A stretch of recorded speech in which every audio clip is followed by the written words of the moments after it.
Давай алган акчаңды бүт бардыгын кайра ортого коелук да мамлекетке төгүп берели. Мынакейди. Жөн эле келесе боло береличи. Сен текшерип барбайсың жеке ишиңе киргизип кой да. Ана бул кишини азыр кантип милдетин аткарчу деп айтабыз. Бир кагаз жок. Бирөөнүн баласына берип аткан жоопкерчилик мындай да. Сизге ошондо 5 граммдан ар бирине мойнуңузга салабыз. Эми. Мындай шартта кантип уруксат берди? Ошону да жоопко тартыш керек. Ушул нерсени берип, кичине тыйын алып алып, мынакей келип көрүп. Эми ошол Алла мен сени чукурлардан сугуруп чыктым. Акыры акыбаты ушуну. А биз ошол акчаны эми ушу 7 сомду дагы мына, ушу 6 сом, 7 сомду дагы ушул жерден жеп атпайбыз. Граммдап түшүрүп бөлүп атабыз эми. Эмне деген нерсе? Эгерде сен дагы ошондой кылып иштейин десең, 60-40ка макул болсоң, мен бухгалтер менен байланыштырып, сүйлөштүрүп берем деп атам. Силерге көчөдөн алып келип, улайдан алып келип деле жасап туруп берип койсо, берип атпайсыңар. Жоопкерчилик силерде да, силер тендерди силер жарыялайсыңар. Ылайбы да? Кандайсыз?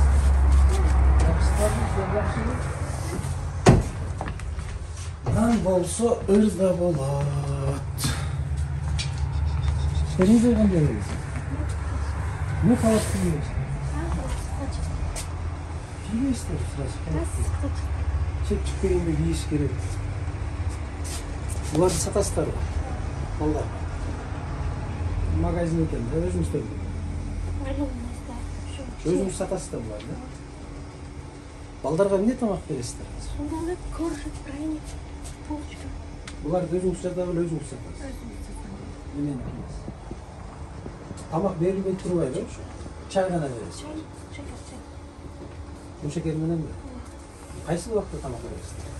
1:30 өткөндө мындан. 1:30-да? 1:30-да. 1-ci класс, 1:42-ci класс. Түштөн кийин экен да баары. Мугалимдер бар. Эмне жүрөсүз?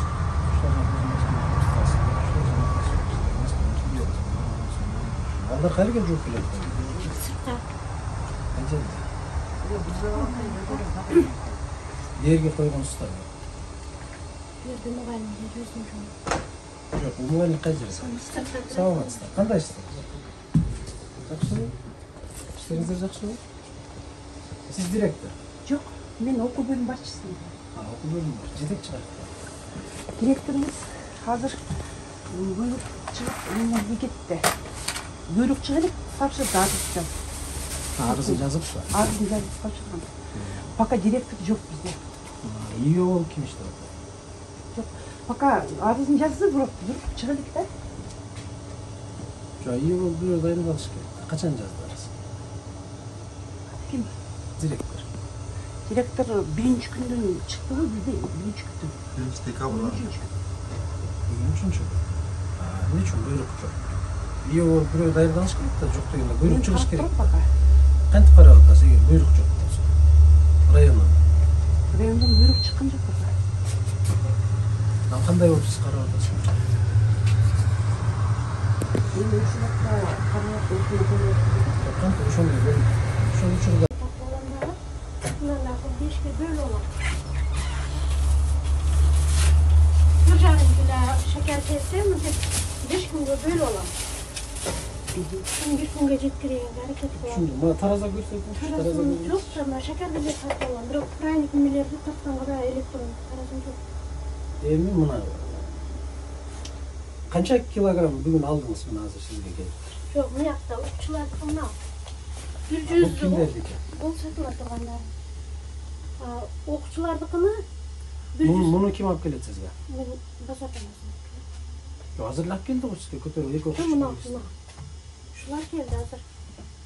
Чыгарсаңыз. Муну канча килограмм келди азыр окуучу? Килограмм эмес, 3 штук болуп 114 та окуучуга 108 та пряник алам да, келбегендердин немесе мындай эме болуп кетиш үчүн. Бир-бирден бересиздер. Bir-birden Канча эме алдыңыз берди? 108 Эми муну канча килограмм экенин каяктан билесиз? килограммны штуктап немеден тартпайм. Эмнеге тартпайсыздар? Сизге чыгыш керек да, килограмм чыгарат да, штуктап чыгарып. Bir-birden штуктап. Эсеби кийин чыгыш керек да. Канча килограмм un кетти муну жасоо үчүн? Мисалы, канча килограмм май кетти, канча килограмм шекер кетти, канча литр суу кетти, башка деген баардыгын жазып эсеп чыгат да, туурабы? Olurdan Sizler kancha өткөрө аласыздар? Nelerge var da o kança neme gitkenleri.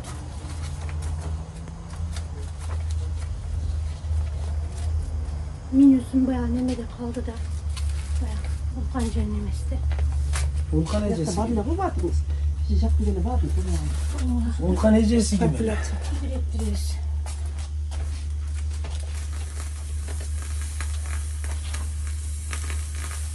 Birinci Türkçe klası okuyucu. 21. yılda Devleti Sanatları Kantu çay. Коржик kantu çay. Печенье разные. Кекс kantu çay. Бұл 21 жылға міне бір еле жол түсіп қойып ол жылдың башында. Меню. Қожа Акбаров кім? Меню. Taşıyan kişi. Ташыған киши. А менюні неге алып жүрөт ташыған киши? Bilbeyim, bu yıl oşonda ol özgürlük kaldı. Жылда жақшıydı. Bu yıl oşo kişi alып келіп атат, oşo немесinin жетекçisi eкен. Тендерді. Тендердің жетекçisi. Ушинтип алып келіп Жоқ, тендерде утуп алып, муну алып келген киши эмне үчүн меню түзүп менюга кол коюш керек? Ошону мен да түшүнбөйм. Таң калыштым. Кожо Акбаров деген бул ЧП Кожо Акбаров экен, а туурабы? Бекитемин деп макулдашылды Нукат районунун мектебинин директору дейт. Кожо Акбаров деген эмнеге бекитиш керек бул менюну? Мөлеңге беткен. Siz aytgan qo'shimcha nima? Так. Калькуляция. Пряник глазированный дейт. Un birinci sort, kum şekeri, ayran, glazировка, өсімдік майы, сода пищевая дейт, ванилин, аммоний дейт, эмгек акты мектепке жеткирүү, электроэнергия, жыйынтыгы, суммасы 1 сом, 1 сом 73 деген, жыйынтыгы 7 сом дейт, а? 55-60 граммдан жасалуучу пряник дейт. Кожо Акбаров түзгөн пряник 55-60 грамм 6 сом, 0 тиын чай, кум шекер 0,8, итого 7 сом дейт. Бул азыр ушул мунугу пряник туурабы келген, мунугу? Ушу мунугу глазированный деген, а? Мына кекстики, Так. мына коржиктики. Кекс 55-60 грамм bu da var. 7 сом şu etkende bir штук, да? Что 7 сом düşüyor. Бұл өзі эле түзүү эле, өзү эле печатын басып эле, өзү эле коюп коёр экен. Бұл өзү район экен, өзү директор экен, өзү жеке ишкер экен да, Кожо Акбаров деген, а? Ушу калькуляцияны баары эле өзү түзүп эле, өзү эч кандай эч ким менен макулдашпайт, бекитпей эле, өзү эле түзүп эле, өзү кол коюп коет экен, монтип эле. Канчадан бери ташып атат бул киши? Мына сентябрдан бери ушу киши өзгөрүп калды. Мурда ким ташыйт? Немен бары бер, Абдрахманов бары бер. Абдрахманов?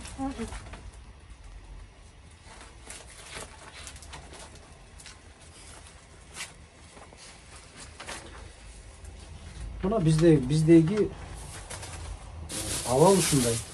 Мынакей. Кожо Акбаров деген жеке ишкер менюну бекитет, мынтип печатын басат.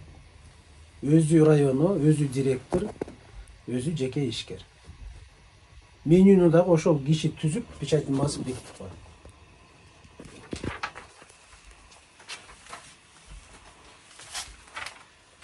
Таразаңыз каякта? Сиз азыр мына мен мына түшүндүм сизге. Bir штугу 60 грамм келиш керек сизге. Сиз муну кантип алып атасыз? Азыр мунун канча грамм экенин каяктан билесиз? Барбы печатка эмне бар? Кармай турган таза эмне бар? Сиз арыз жазып кеткенден кийин ошол жерге убактылуу мыйзам боюнча орун басар жооп берет. Окуу бөлүм башчысы же тарбия иштеринин башчысы деп туруп буйрук чыгат. Буйрук чыгарат райондон. Анан ушу кишиге жүктөйт. 10 күн болсо 10 күн, 15 күн болсо 15 күн. Анан бул кишинин азыр кантип милдетин аткарчу деп айтабыз. Бир кагаз жок. Данияр, азыр буга буйрук чыгар элек да, самом деле азыр данный времени өзү иштеп атат да. Бул киши арызын жазып 3 күндөн бери жок жумушта. Туурабы? Арызын Жок, жазып. келип атам, өзү алып барып атат да, барбырчы, пока мунун буйругу чыга элек да. Мунун буйругу чыккандан кийин муну союшат.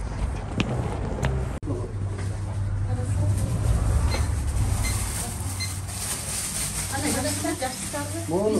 Ben metrike frenlikledim. Mınakey. 3 штук. Birden salıp durup görmüş mü? Gram öyle çıkarabız.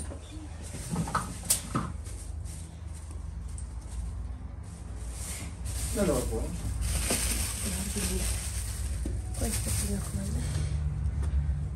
0,55 gram ekan. Bartılma shunda Ne qo'ying. birden tartıyoruz.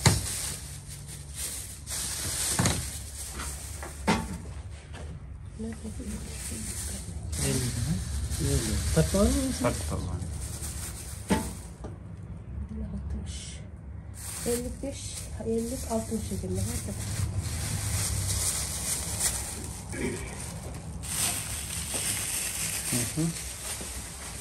Дагы ошондой болуп келгениге мен Yok, дагы ne sebepten? Menünü siz bekitesiz. Mekteptin direktörü katары, mına bu siz menen makuldaşat. Ana menünü siz түзөсүz. Ашканадагы ошол эжекебиз түзүп кол коет, сиз бекитип бересиз. Мага даяр Үчүн келет да. ЧПнын эле директору сиздин ордуңузга деле кол коюп, районго деле кол коюп, печатын басып эле менюнү түзүп берип коет силерге. Ал ким? себеби баягы канча неме келип атканын биз билбейбиз. Кайсы продукция. Мисалы, пряник кеп калабыз. Сиздерди көзүңүздөрдү жумуп туруп эле алып келип берип коет экен да. Айым эле келгенде биз көрдүк. Ошо көзүңүздөрдү жумуп эле алып келип берип коет да, сиздер билбейсиздер да. Ал каерде даярдалды, кантип даярдалды, эмне кетти, кандай кетти деген жок да, туурабы? Неме Сиздерге даяр эле алып келип берип коет. Калькуляциясын көрдүм эми, аны жанагы ЧПнын директору өзү эле кол коюп, өзү эле печать басып коет да. Мынакей. Биз деген мындай жакын эмес да, биз дагы билбейт экенбиз да. Сиздерге негизи даярын эле алып келип берип коет, бергиле да. Таразада жок болуп атпайбы, сиздер таразага да салбайт экенсиздер да. Мына менюсунда калькуляцияда жүрөт да, 60 граммдан 55 миң. келет да, туурабы? Анан сиздер аны таразага деле салбай эле алып атпайсыздар. Канча граммдан келет, эмне болуп атат деген. Үчөө 3 бөлөк чыкты. Демек азыр пакеттин баардыгын берип алып келип тартырсак, пакеттин ар бири ары башка. Турган сайын баары бир нерсе келет да. Саат менен Бул даярдайт. сиздерге деген жаңы алып келиш керек, свежий. Булар Кандай туруп калган нерсени алып келип берет. Бул туруп калган нерсени алып келбеш керек. Жок, жумшак эле да, эмелер Таза жаңысын алып келиш. свежий ооба, саат менен Күндө эртең алып келет да. Все, макул, кет. Siz уже кабыл алып атпайсыз. Ашкананын ичине киргенден баштап сиз уже кийишиңиз керек. İçinde жүрүп атасыздар, сиз сырттан кийиңиз. Эмне менюңуздар кандай? Эмне бересиздер балдарга бүгүн? Бүгүн пряник беребиз. Пряник. Менюңузду бериңизчи. Меню бул жерде.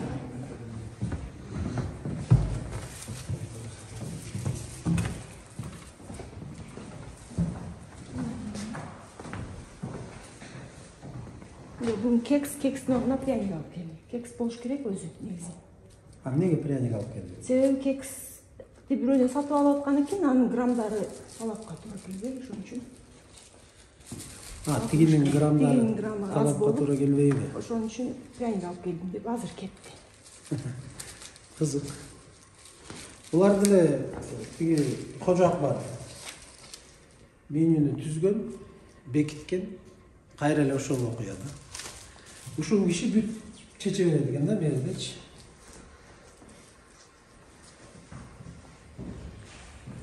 Бүгүн күнгө сиздер шаршемби пряник бересиздер, туурабы? Эме, кекс. Канттуу чай. Эки граммдар боюнча сөз кетиптир да. Так, келиңиз. Таразаңыз кана? Таразыбыз жок эле бизде, алып беришкен жок. Кантип алдыңыз муну азыр? Сиз каяктан билдиңиз мунун канча грамм экенин? Мен- Мына жерде турат. Ушул Мынакей, коржик, печенье, кекс деп атат, а? Азыр пряник алып келди сизге. 55-60 грамм деп. Кана келди? Кантип мен алдыңыз? эми биякта магазинге барып тартып койгом да, анан соцпедагогдо бар. Эмне бар? Ошол фото тартып келип. Жок, азыр кантип алдыңыз муну? Мен ойлойм, эми ошол 60 граммдан болсо керек, алдабаса керек. Мыйзам бар да, сиздин оюңуздагыдай болбойт да. Баардыгы мыйзам талаптары бар да. Бул бекер келген жок да. Бул мамлекеттин акчасы балдарга жок дегенде ушулар бир кичине да болсо бир нерсе жеп калсын деген мамлекеттин балдарга болгон мамилеси. Анан ушуну дагы өткөзүп алганда, башка кылып атканда сиздер ар бириңиздер өзүңүздөрдүн мыйзамдуу эле аракетиңиздерди ушу мыйзам чегинде эле аткарып койсоңуздар болду. Бу жерде эч кандай жаңы акылды ойлоп таап деле кереги жок. Сиз өзүңүздүкүн аткарасыз, өткөрүп аткан киши өзүнүкүн аткарат. Болду. Да, пряник глазированный. Чай, сахар сдал дейт. Заборный лист, район ноокатчысы Кожо Акбаров. Бул кайякта директор школы, состав, повар, доставщик. Азыр алып келди, ноябрь айыныкы, анан биз бүткөндө бекитип кол коёбуз. Бүгүн декабрдын канчасы? Декабрь айы. Бүгүн декабрдын 8 болуп калдыбы? Канаки? Ошол мен числосун койбой калдым. Число, бул жердеги жазыла турган кайсыл бак, кайсыл эме, ким дегендер кана. Жөн эле Кожо Акбаров дегендин эле заборный лист деп турат. Бул Кожо Акбаров деген ким өзү? Ушул жеке ишкер. Кожо Акбаров Вахап деген киши. Анан эмнеге сиздердин менюңуздарды деле ошо Кожо Акбаров бекитип эле Кожо Акбаров Анан мен билбейм да ким бекитишкен. Менюну бекитип коёт бияктан. Жок, менюну ким бекитиш керек? Мен аны Директоруңар бекитиш керек. директор. Директоруңар бекитиш керек. Аны менен макулдашылды деп туруп кол койдуруп коет экен директоруңар. Каякта школдун директору? Өзүндө болсо керек. Чакырып алачы. Бүгүн кайсы күн? Бүгүн 8, мага 2 күндүктү алып келди. 2 күн. Эртеңкини бүгүн. Кайсы? Качан кайерге кол койдуңуз? Мына сдал деп атат. Ооба, мына жерге кол койдум. Кана. Мына. Бул сахарга полный кол коюп койдук. Бир жумалык Жок, сахар. мына эмне? Мына коржик. Бул киши адашып кол коюп койгон. Мынакей коржик, Ооба. кекс, коржик. Туурабы? Ооба. Мына пряникке кол коюп атат. Коржикке кол койду, кекске кол койду. Сдал деп. Ооба, четвергке чейинки кол койду. Кантип? Кантип дейли кол коюп кетти. Жок, кантип кол коюп кой четвергке чейин? Канакей алар? Четвергтики азыр мен салып койдум бияка. Бул среда бүгүнкү күндүкү. Канакей сиздин принял дегениңиз. Мен Кана кол койгонуңуз кана? Сиз мынча граммдан мен алдым деп кантип кол коюп атасыз? Каяка салдыңыз кексти? Кана бериңизчи. кексени может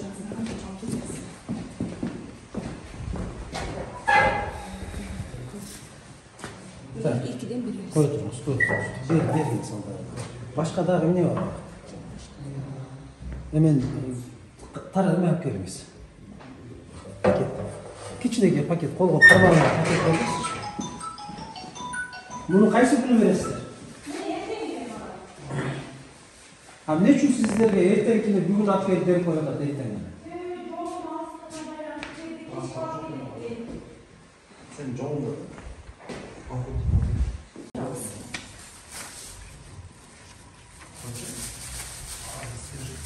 Бул кандай болуп калат?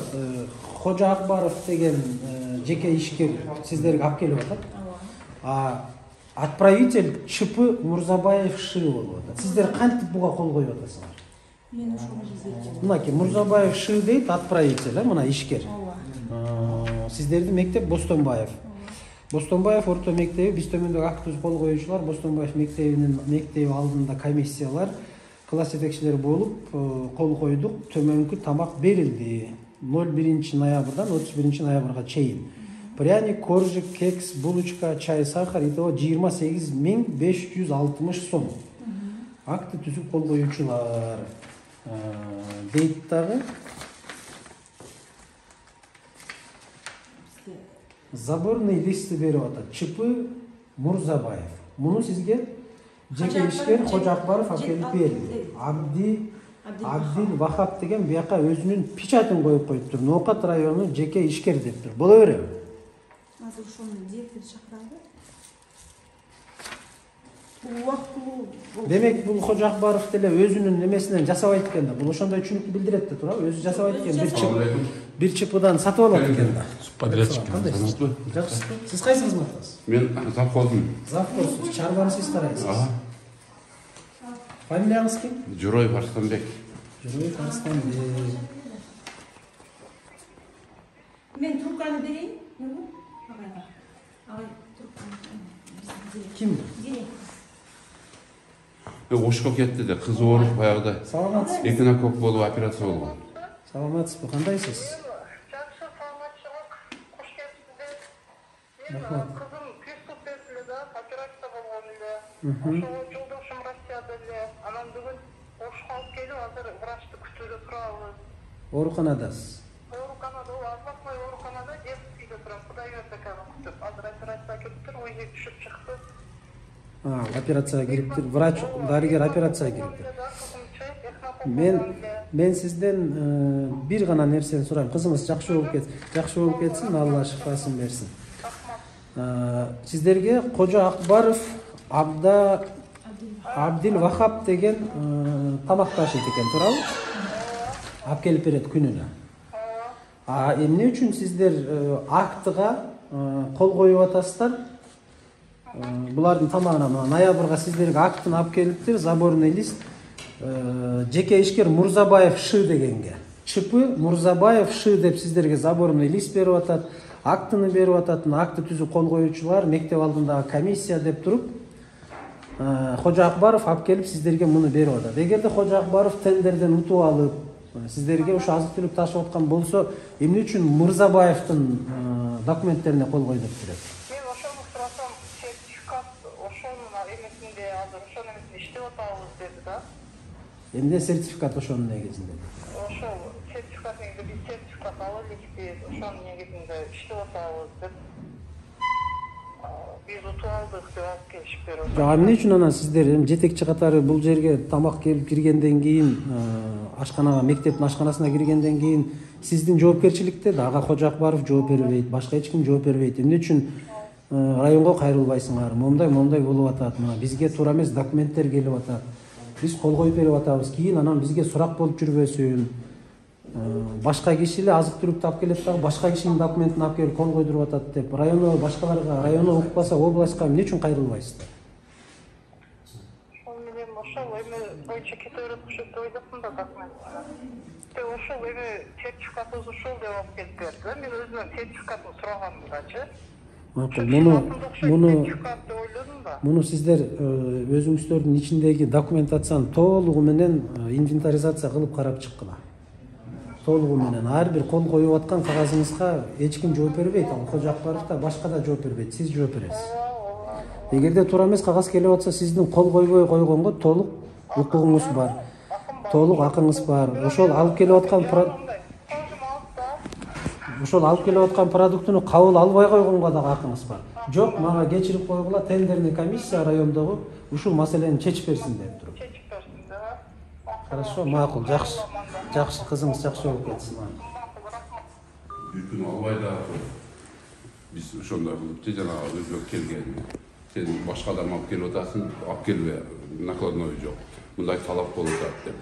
Эмени? Анан бир күн келбей койдудан кийин районодон өзүбүздүн Кожо деген агайыбыз бар, ошо келип алып бериңиздер, бардыгын тартипке салдык деди. Анан мен буну айткам. Алба, эгер ошондой келе турган болсо алба деген. Таразаңыздар каякта? Тараза, кичине тараза бар. Кана. Тараза жок жок. Onu alıp koyup Saklamışım. Böyle sanitarda epidemiologiyalык norma деген бар да.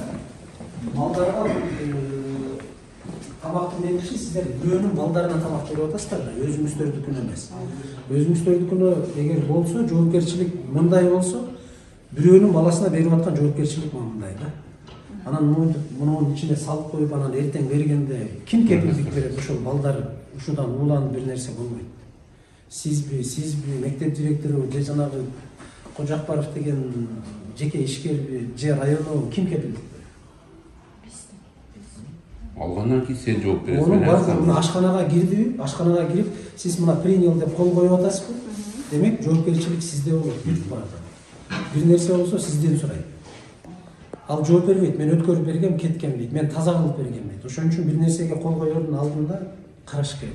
Эгер сизде мындай шарт болбой атабы, демек мектептин жетекчисине бардыгына талапты коюш керек. Эртең бирөөлөр текшерип берип калса, бирөөлөр ууланып калса, күнөөлүү мен болуп калам. Келгиле мунун шарт түзүп коелу, бир кичинекей холодильник алалы, муну сактай турган бир жерге бир нерсе алып коелу.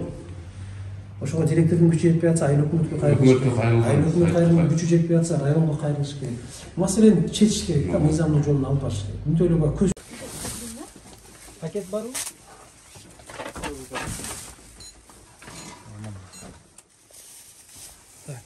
Канаке эметиңиз, алыңыз.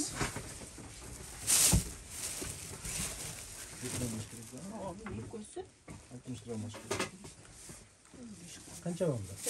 Ал бала. Муну алыңыз. Муну алыңыз.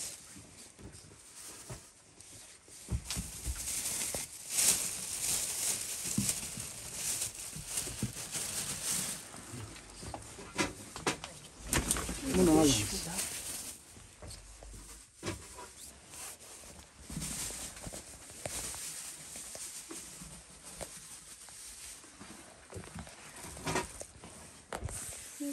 Alыңыз. Sizге ошондо 5 граммдан ар бирине мойнуңузга салабыз. Эми. Азыр ким жооп берет? Сизби? Бирөөнү. Элилеш алыңыз. Мен так 65 грамм, 80 граммдыктары да бар эле да. Бүтүн тартаңыздарбы? Бар эле, көз тартканбыз. Бирден болуңуз. Мен сонда Эли алыңыз. Коюңуз эми дагы.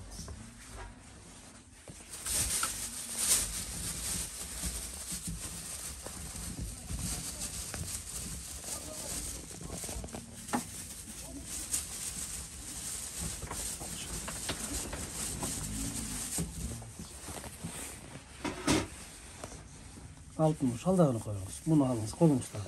Тигини алып коюңуз. Тигини алып коюңуз. 45 грамм. Ким жооп берет? Мен да, мен кабыл алдым.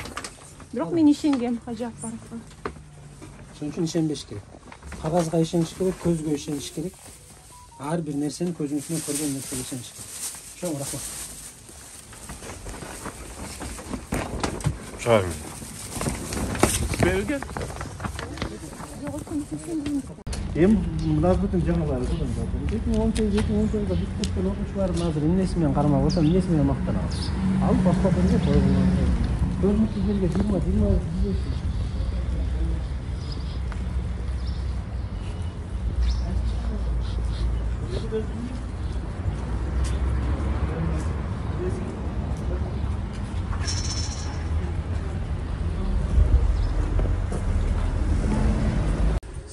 Жақсылармышсыздар?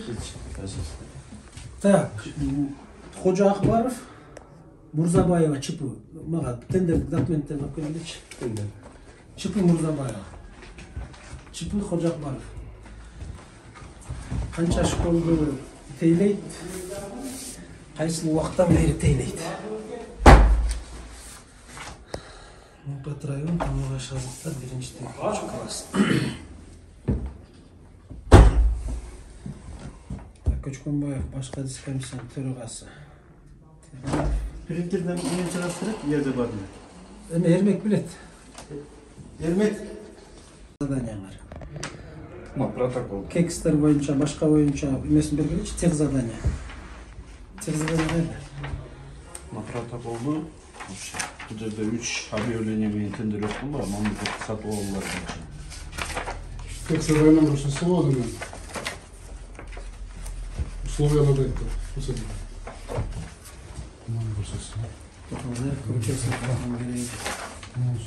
Критерий оценка. Требования.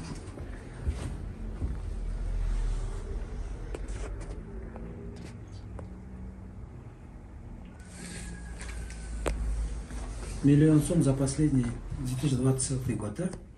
Ходжа Акбаровдун ушул требованиясын тактап бере аласыңарбы? Ушундай болгон экендиги жөнүндө ошол чыккан. Ушул суммадагы эмеси бар экендиги жөнүндө. Аркасында калган. Так,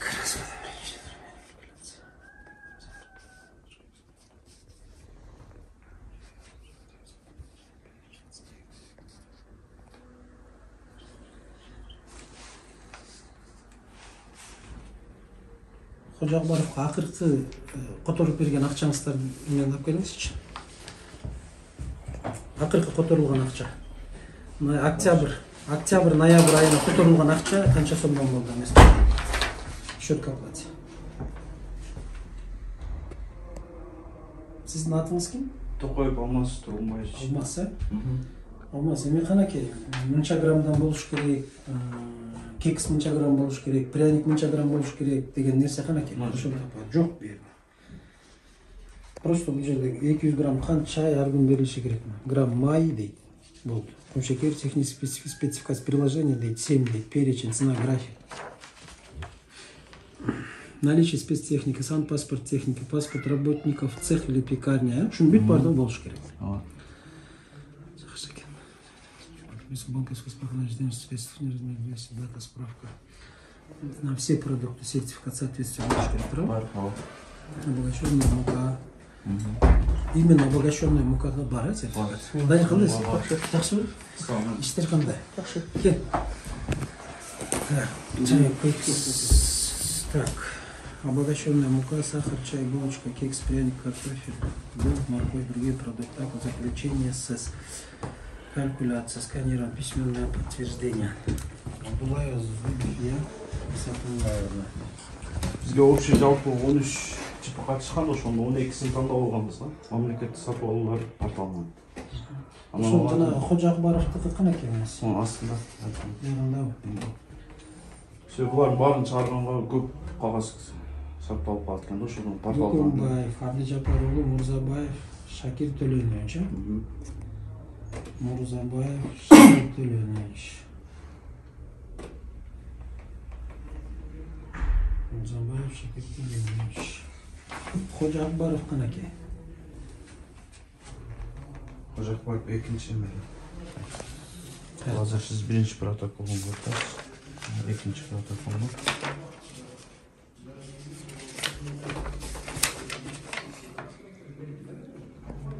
Абдил Вахап. Так, лот боюнча менюнун граммдары аз, основание, правильно? Так. Ол жерде Тажибаев өтүп атат. А Кожо Акбаров? Жок, ал лот боюнча өткөн эмес. Сен экөө бирдей коюп койгон да? Кожо Акбаровдук аз болгон, туурабы? А Кожо Акбаров эмне үчүн иштеп атат бүгүн? Кожо Акбаровдун өзүнө текшерүү оттору да бар, ама Канеке кайсы?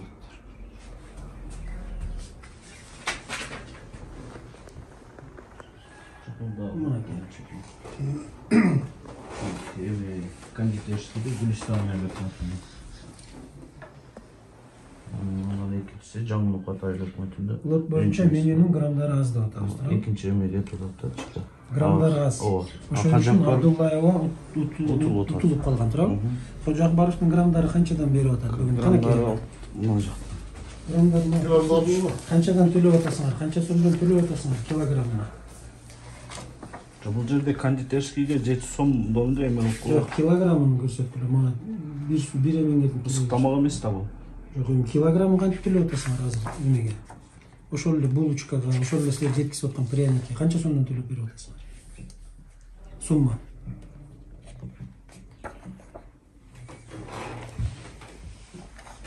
$90,000. Бул кайсы айга? 2021, 11, 24, а? 24 ноябрь, туурабы? 90 000 которую берип атасыз. 62 000 сомду 80 000 сомдон бөлүп алат. Азыр бүгүнкү күндө Кожо Акбаровдун бул кишиге берип аткан акчасы 40%. 60%, 10% булар бензинге чыгарат. Тиги киши 60-ын алат дагы 40-ын бул кишиге берет. Анан азыр а киши дагы кишилерди издеп атат. Мен видеосу менен көрсөтүп берем. Бүт бардык данныйлар менен турат. 60-40-ка деп мен сүйлөшүп берем. Ортого түшүп Кайрат дегенге барабыз. Главный бухгалтер районунун. Сүйлөшүп 60-40-ка кылдырып берем. Мына бүгүнкү акчасы деп акчасын санап 70 000 сом акчаны санап алды. 35 000 сому районунун бухгалтерине. Эгерде сен дагы ошондой кылып иштейин десең, 60-40-ка макул болсоң, мен бухгалтер менен байланыштырып сүйлөштүрүп берем деп атат. Видеодо отуруп айтып атат бүт барды. Мына мындай кылат, ал жерде мындай болот, мындай. Ошол жана Кожо Акбаров айтып атат. Мындай болуп иштейт, мындай болуп иштейт. Азыр ошону мындай кылабыз деп.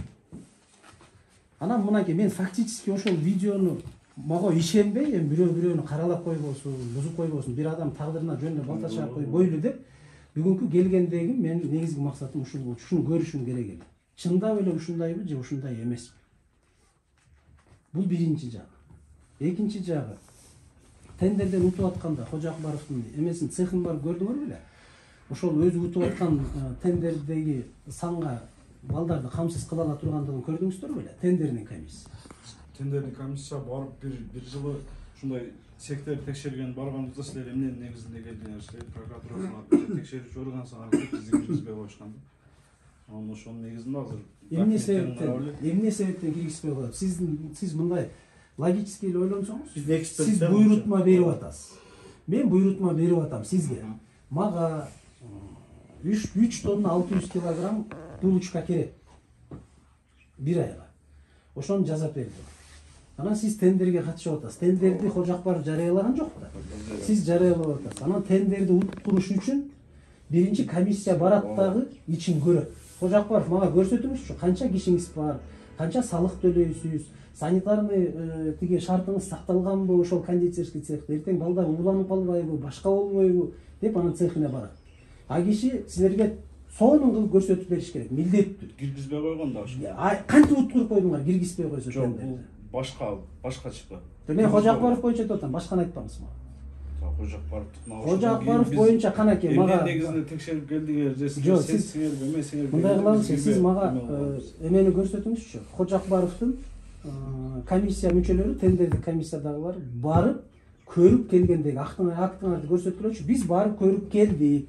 Чынында Кожакбаровдун мунусу бар экен, мынча киши иштейт экен. Салыктан мынча төлөйт экен, санитардык шартынын бүт бардыгы жакшы экен, сертификаттары бар экен, иштеп аткан кондитерский цехтеги кызматкерлердин бүт бардыгынын санитардык билеттери, кагаздары бар экен деген акт түзүлөт да. Сиз мага ошол акты келгенден кийин, анан мен уруксат берем да, районго айтам, бүт бардыгы толук экен, мынакей, нормально. Биз көрүп келдик, мына актыга кол коюштар, эртең бир нерсе болсо жооп беребиз дейт. Анан главный бухгалтерга бияка киргизет, мынакей, ушундай болду, бул киши утту, мынчадан түзүлдү. Коюп бериңиз дейт. Анан бул киши ошону бекитем дейт да, тендерди утту деп туруп чыгарып берет. Бирок мамлекеттик сатып алууларда андай жеке ишкерлер менен жолугуп эме кылуу деген жери жок да. Анан айында сен уксаң Кыргызстан боюнча эмес, мага айтса башка жактан келсин. Мен чүйдөн алып келгиле. Но бирок кана фактыңар кана ошол Кожакбаровдун мага азыр цехин көрсөткүлөчү. Мына азыр чогуу барабыз, мына бүт бардыгыңыздар. Мына Аким турат, сиз турасыз, бардыгыбыз барабыз. Санэпистанция келет, азыр салык келет. Салык келди мен. Орунбасарсың. Кожакбаров боюнча мал. Кожакбаров боюнча азыр эмнеси беришибиз керек? 2021-жылга төлөнгөн салыктын көлөмү. Канча салык төлөйт? Азыр мен жолдон келип атып немесин даныйланып. Мына Кожакбаровго эметип аткан акча бар, которулуп аткан акча бар. Фактически мектепке берип аткан мынакей 6 сомдон төлөп берип атышат. Фактически мектепке бүгүнкү күндө 45 граммдан жетип атат. 70-75 эмес. 30 грамм минус кетет. Бирок фактически 6 сомдон району төлөп берип атат. Канча салык төлөдү Кожакбаров? Азыр ошо Кожакбаровдун цехине чогуу барып көрөлүк, бүт бардыгыбыз. Кайсыл жерде ошо киши жасайт? Силерге көчөдөн алып келип, улайдан алып келип деле жасап туруп берип койсо, берип атпайсыңар. Жоопкерчилик силерде да, себеби тендерди силер жарыялап атпайсыңар. Району да.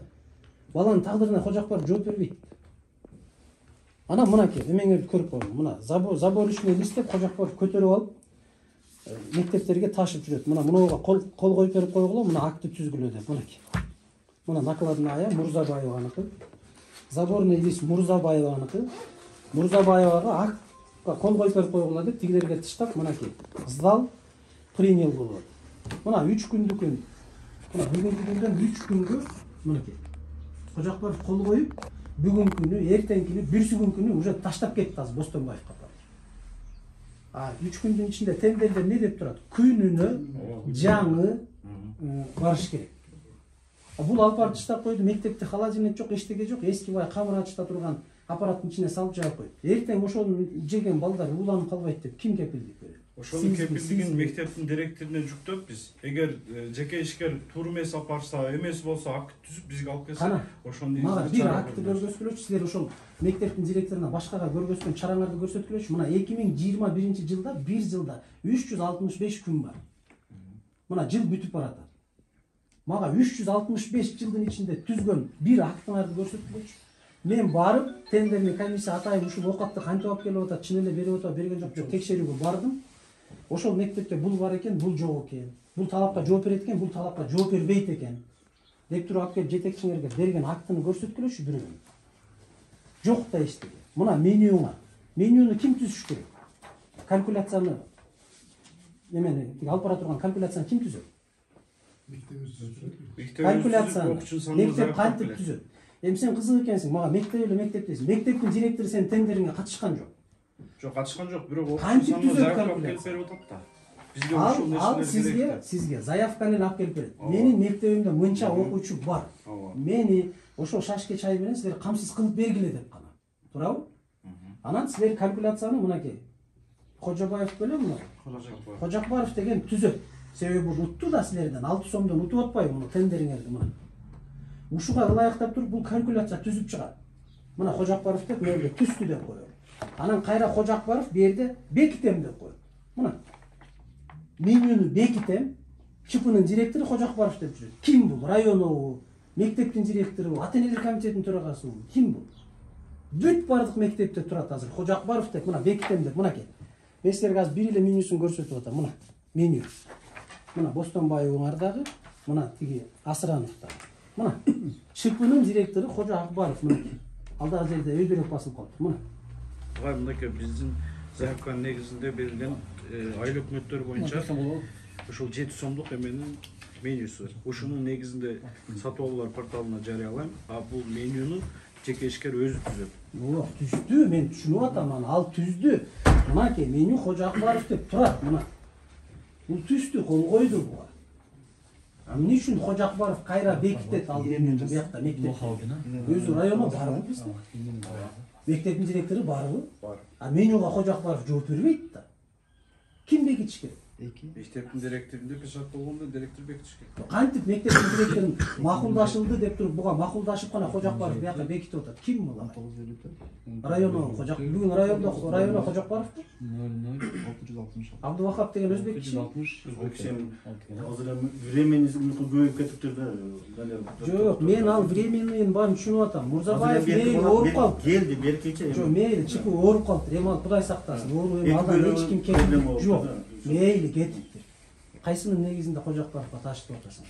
Ошол эми тендер өткөндөн кийин болду да. Тендер өткөндөн кийин ошондо көбү келишим түзөздөр. Ой, тендер өтсүн мейли мен түшүнүп атам. Тендерге кылсак жарыяласак дагы жүрөбүз. Жок, тендер жарыялап не кыласыңар? Мурзабаев силерден утту. Иштеп атат, ооруп калды, кетти. Кана келишимиңер Мурзабаев бирөөгө ошону тапшырып кеткенди милдеттүү түрдө мына эртең бир нерсе болсо бар го, алып келсең. Өздөрү түзбөйт, мага анын кереги жок. Мурзабаев эртең Ташматов, Эшматов менен келишим түзүп таштай берсе бара берем. Алып барган киши жоопкерчиликтүү ошону алып барып Мурзабаев айткандек сен жеткилесиң, дастаркан кыласың десең, мен ооруп калып ушу бирөө менен келишим түзүп берди да. Кеп айтканда эмес. Мен силердин айтканыңарга дегениңерге ишенбейм, мен кагазга ишенем. Кол коюлуп печать басылган кагазга ишенем. Аны мен жана 162 миң сом сизге 10 эле граммдан эсептеп бердим. Эми ошону 30 граммдан күнүнө бир пряниктен эсептеңиз. Бул мамлекеттен бөлүнгөн акча. Бул Кожа Акбаровдун акчасы эмес, бухгалтер Кайраттын акчасы эмес, райононун акчасы эмес. Бул мамлекеттен бөлүнгөн тыйын. Ошол байкуш мектеп окуучулары жок дегенде ушу кичине бир чай ичсин, кичине бир тамак ичип курсактан тойгузбасын деп мамлекет карыздап издеп жүрүп башка таап келген акча. Тигилердик. А биз ошол акчаны эми ушу 7 сомду дагы мына ушу 6 сом 7 сомду дагы ушул жерден жеп атпайбыз. Граммдап түшүнүп бөлүп атабыз эми. Эмне деген нерсе? Кичине бир уялбайлы. Ушуну жок дегенде ушу 7 сомду деп берип койбойбу? Мектеп директору контроль кыла албайт аны. Мектептин директору тендериңерге катышкан эмес. Билбейт ал. Билбейт ал. Ошол үчүн акт менен алып барып. Билбейт. Бир дагы мен сизге азыр эки жерге тең барган мектептин директорунун видеосун көрсөтөм. Билбейт, биздин ишибиз жок. Биз ал нерсеге эч кандай жоопкер эмеспиз. Жоопкер районо тендерди өткөрдү, районо жооп берет. Биз балдардын ошол пряниктин 1200 штук десе мен мектебиме келиш керек болсо, ошол 1200 штукту гана 1200 гана штукту өткөзүп алабыз. Биз чогулуштан айтат агайчы. Ар кимин өзү контролдо болгон кече жакында директорлорго дагы чогулушуп жеткирдим да булардычы. Контролдо алгыла тараза койгула деп. Тараза койгула деп постоянно айтат. Анан эми ысык тамак боюнча биздики азыр 65 мектебиз ысык тамак ичип атат. Бардыгы оборудование бар. 200 миңден 700 миңге чейинки оборудование мектепте ысык суу, муздак суу бар. Эми мынада эми ооруп калганына байланыштуу деп атам мен мунучу. Ол өзү иштегенде мындай болбосо керек эле. Чыкты кече эки бөлөгүн бирдеке бирөөнү алмаштырып туруп бир деп келди, эми точно билбейм. Ошол ишке чыгат эртең бул иште.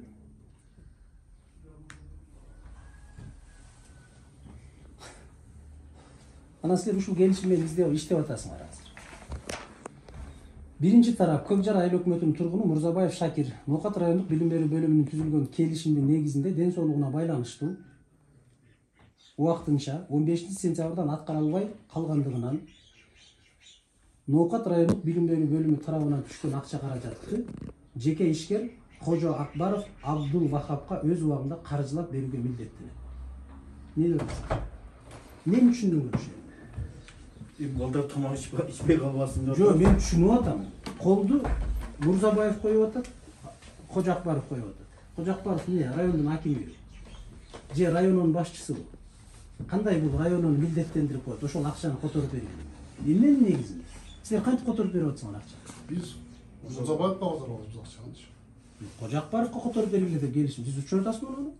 Жок, ал берип турсун деп тура. Мына Кожо Акбаровдун эсебине мына да түшүндүрүп берип койчу, мен кыргызча айта албайм.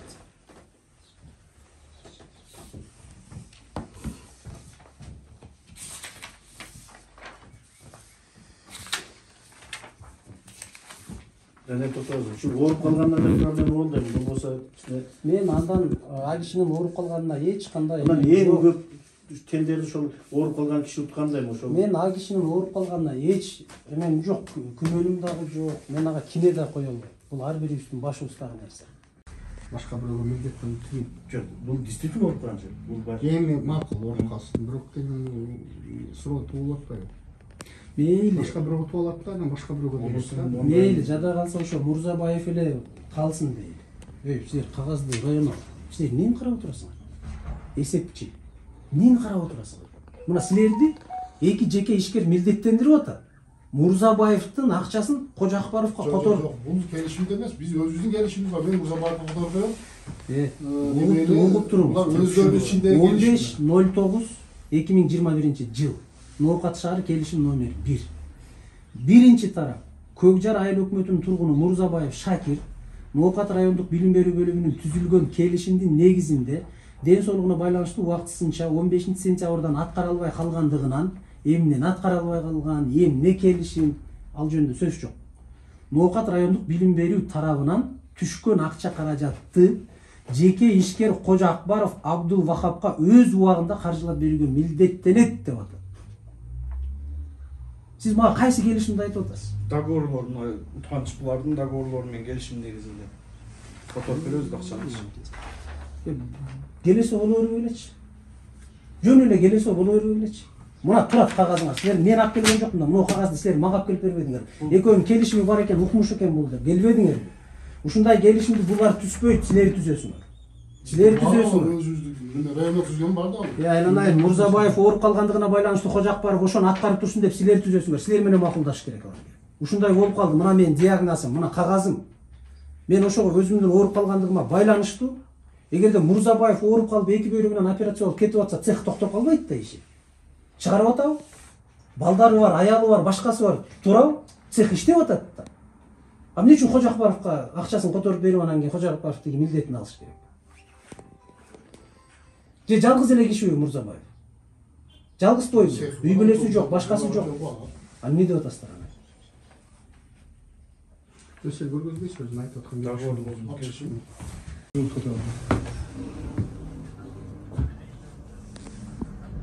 Ben 20 tane hayalim 4 bin lira banda. 8 milyon olmaz. Kaynak göz alırsan gül yaptı. Bu ditarayda oldum bir de kokmuş. Бул Кожо Акбаров. Nokat sentedeyim ben 90%'si kokaptı.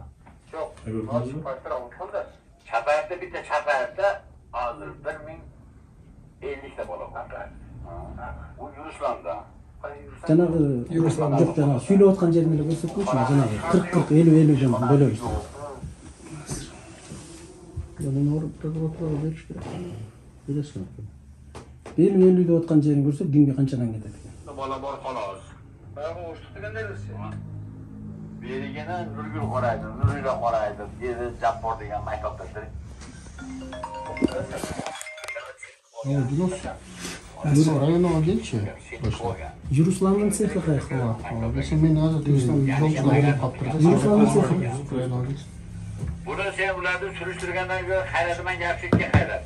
Etikkelik özüm kıramam, puldu sen ötközürsen ötken günü kelamız sok top, kıramız değilsen zaten seni man da kıpamam. Ben de akıllı, ben de şuraydım ben, ben zor bedemem.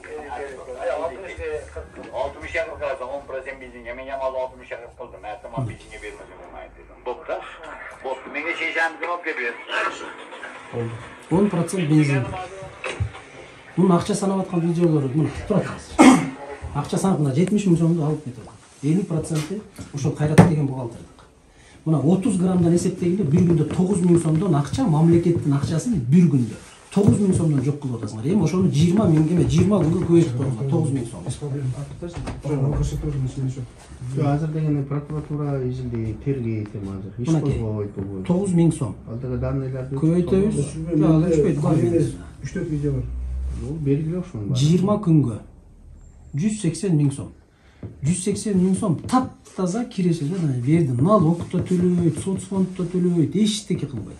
Азыр мен салыкты чыгарганым ошол. Мына Кожаев менен Мурзабаевдин, Юрусландын, жана Кожакматовдун, Юрусландын мага салыгын көрсөтүп бергилечи. Канча салык төлөйт? Кайсы жылдарда 2021 эле. 21 эле. Ушул алып келем. Ушул үчөөнү. Ушул чыпылар канчадан төлөгөн? Кажакбаров, Кожакбаров, Мурзабаева, эме Юрусландыкы ким? Тажибаев. Чипы Тажибаев турат. Тажибаев ким? Руслан бар. 3. Ошолор сиздерге канча акча төлөп атат, фактически мамлекеттин акчасын канча жок кылып атат. Азыр ортодон чыгат. Баа эле. Мына 180 000 сом таза киреше. Ошондо 90 000 сомдон 2-2-ге бөлүп алат да. Бул 60%-ын ала турган болсо, бул 100 000 сом алат, тигиши 80 000 сом алат. Айына. Наоборот. 60 тиге. Жок, ошо тигем алат да, жанагы Кожакбар. Ол жана онуна бензинге деп 10%-ын коштуруп алган да кыз. Мен маалыматыма келип элем. Ооба, тактап алып кел. Азыр анда тиги Пирилзам келсин, сразу эле эмеге баралык. Кожакбаровдун азыр эмесине барабыз. Тажибаевдин цехине барабыз. Номеринgiz боюнча эле уже прокуратурага жазабыз аны. Санэпидстанцияны алып алайлык. Кожакбаровдун азыр мен 100% кепилдик берип айтаман. Цехи жок. Кичинекей бир жерде цехи бар экен, анын ичи дагы уже чычкан басып кеткен. Азыр барып көрөбүз. Алдыр видеолорду баарын өчүрүп салбагыла. Төлөп атасың, иштеген кишилериңдин справкасы барбы, ошол сага булочка жасап берип аткан санитарный справкалар барбы деп сурайт да. Анан ошонун жыйынтыгында келип акт түзөт да гана жетекчиңерге бересиңер да, агай мынакей. Биз көрдүк бүт бардыгы сонун экен. Эртең мыйзамдуу түрдө текшерип келсе, биз эчтекеден эме болбойбуз деп туруп ана тиркеп коесуңар болду.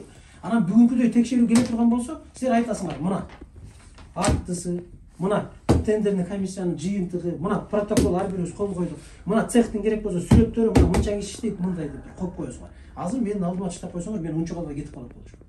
Бирок андай жеке ишкерлер текшерип барбаган биздин укугубуз жок экен. Сен текшерип барбайсың жеке ишиңе киргизип кой да. Сен жеке ишкерди текшерип барбайсың. Сен тендердин шартын текшерип барасың. Бирөөгө жарыялап аткан тендердин шартын текшерип. А киргизбей койсо эмнеге уткузасыңар? Силер бардыңар, комиссия киргизбей койду. Анда силер эмнеге кылып турасыңар? Кечирип койсун анда. Андан болбойт. Себеби бунуку мынакей документально минус. Бул жашырып атат бир нерсени. Калганын карайлы деп туруп, калганын карайт деп туруп. Жөн эле бул логический эле нерсе болот. Анан эле туруп алып эле жиндеп бересиңер. Жок, андай эмес болчу да, мындай болчу да. Анан Кожакбаровдун эмесине баралычы. Ана силерден чыгыш кылат. Сиз мектептерди камсыз кылып атасызбы кондитерский менен? Көрсөтүңүзчү цехти.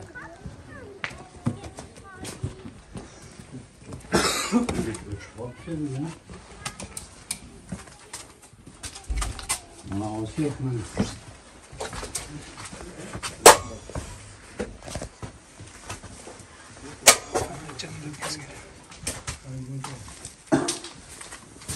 печке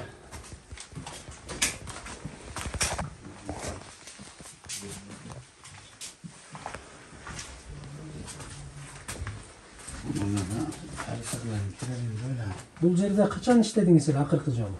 кеч кылдык. Кече кеч кылдык? Кеч кылдык. Канча эме жасадыңыздар? Канча киши иштейт? 3 кишилер, мен, аялым, менин пекени өзүбүз келип. Санитарный книжкаңыздар барбы чөйүңүз? Книжка бар. Бериңиздерчи. Могу жерге кантип жасап атасыз? Муну ким уруксат берди? Санэпидстанция. Мана стол десесем. Жок, столдо жазайсыз. Муну кебетесиң эмне? Муну кантип уруксат берди Санэпидстанция сизге? Ушу балдарга тамак аш жасаганга кантип уруксат берди? Просто bir lelon samadım da montaj. Мынакей, караңыз. Көрдүм мен тайын. Не деген? Мына бул не деген нерсе? Мынакей балдарга тамак жасап берип аткандагыңыз. Мынакей. Мына.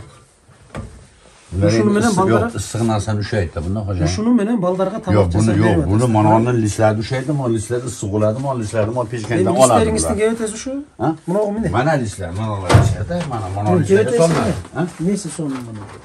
Bunu mandan o peşkeden olganda mandan o peşkeden üşeydi de ısıktı mana. Moniciga sonladı bu. Peşkeden peşkeden mana kılı oladı. Bu peşkeden opak seyzen bir günde korur edin.